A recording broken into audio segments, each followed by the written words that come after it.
Mga kapuso, tuloy-tuloy pa rin ang balitaan dito sa News TV Live.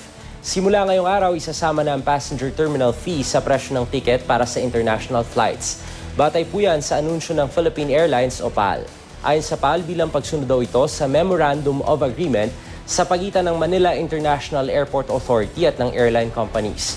Paliwanag ng PAL, makatutulong daw ito para i-streamline o padaliin ang proseso bago ang paglipad at para na rin daw sa kabutihan ng mga pasahero.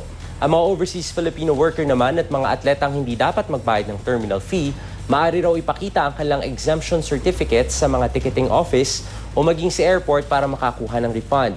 Ipatutupad ang bagong patakarang yan sa kabila ng mga pagtutol dito. Ayon sa grupong migrante, malinaw na paglabag daw ang patakaran sa Republic Act 10022 o Migrant Workers Act na nagsasaad na hindi dapat magbayad ng airport tax, documentary tax at terminal fee ang mga OFW. Dagdag pa ng grupo, dobleng pahirap daw ito sa mga OFW dahil kailangan pa nilang kumuha ng iba pang dokumento mula sa gobyerno para makatanggap ng refund. Noong Oktubre, nagpalabas ng 20 araw na temporary restraining order ang Pasay City Regional Trial Court laban sa pagpapatupad sa bagong patakaran.